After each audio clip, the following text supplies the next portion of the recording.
Okay, so to understand this video, we need to all be on the same page with Wuthering Waves geography. Solaris 3 is the planet that the game currently takes place on. It is the third planet from the sun. Solaris 3 is also divided into 6 nations, which we know very little of. There's Huanglong, where our journey starts. There's the New Federation, where Kocharo and a few other resonators were born. And there's Rinascita. There are still 3 more nations that we need to confirm the names of. Each nation is most likely an adaptation of some real-life culture. Huanglong has strong Chinese cultural inspirations, New Federation is supposedly European thanks to Morteve's dev notes, and Rinascita and the other nations are based on other cultures. Each of these nations are divided into cities, and possibly one of the cities is the capital of the nation. For example, Huanglong the nation has 6 cities and 1 capital. Jinzhou is a city, along with various parts of the game mentioning the names of the other cities in Huanglong. Each city in this nation has its own Sentinel, and according to Yang, most of them take the form of a dragon.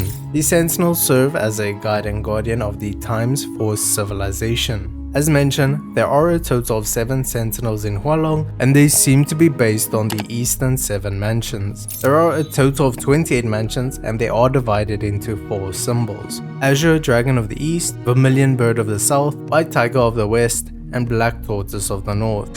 Yu and Shin, the 2 Sentinels we know of, are part of the Azure Dragon of the East. Since there are a total of 7 Sentinels, it's safe to assume that all of Hualong's Sentinels are part of the Azure Dragon of the East. If you've watched my previous video, you'll know that Wuthering Waves is adapting and inspiring their story from collections of mythology. Ju means horn and has the name Shuju, which means god of time. And then we know of Shin, which means heart and is the fox. The other 5 mansions are the neck, root, room, tail, and whining basket. They are all spoken of during the Moon Chase Festival. Kuro has given a super small sneak peek that is only on screen for 2 frames during the Black Show's teaser of what is most likely the next Hualong City Sentinel. I say Hualong because we do not know what the Sentinels look like in other nations, but there is the small possibility the Sentinel is for Rinascita or the New Federation. A glimpse of the next Sentinel is called a Longma, Villain, or Kirin depending on the mythology it is based on. All of their depictions are of a dragon horse. They have distinct dragon horns, a horse-like body, and wings on their feet. More importantly, we can confirm this because of the hoof print in the trailer. The name provided for the Longma is Weiji. In the previous video I mentioned that I couldn't find a meaning for this name, but after reading about the Sentinels and the 28 mansions, I found the name Wei, which is the name of the tail mansion mentioned previously. More importantly, the Chinese name for the Sentinel is written as such. The name given to Ju in the same scene of the Black Show's trailer is Shuju, which means god of time in Mandarin. Putting all these facts together provides a high possibility that this Longma is the form of the Sentinel called Wei, known as the tail of the Azure Dragon of the East. This fits with the fact that the Sentinels take a dragon-like form and that they are adaptations from the Eastern 7 mansion.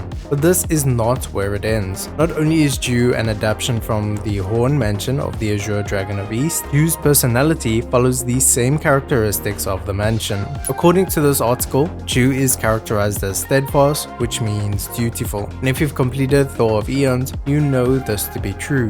Weiji, Wei, or the Tails character is said to be passive, which means that the Sentinel avoids or delays taking action and does not acknowledge both the positive and negative events. This means that the people of the city Wei watches over do not have the same kind of guidance that we've seen in Jinzhou. The people most likely don't have strict laws and handle the lament in whatever way they want. Perfect for the exiles and Frexodus. So how do we know it's not a sentinel of another nation? Well, this isn't concrete evidence, but there is a good indication thanks to Yang at the beginning of the story. After Rover has the vision with Ju upon seeing his statue for the first time, Yang explains a bit about the Sentinels. He mentioned that the Sentinels are all across Solaris 3 where civilizations thrive. They manifest in different forms, but specifically in the nation of Hualong, they take the form of a Luang. Records also state that Hualong Sentinel used to be one entity that is now split, each responsible for a city in Hualong. So it's almost certain that the Azure Dragon mansions are the split Sentinels of the original entity. Likewise, the weekly boss drop from Ju is his horn. So if we land up fighting this Sentinel, it will most likely likely give us a tail as a boss drop, and according to this article, the element associated with Wei is fire, so the Sentinel will be fusion. That is all for this video. Let me know your thoughts down below, and I will see you in the next video.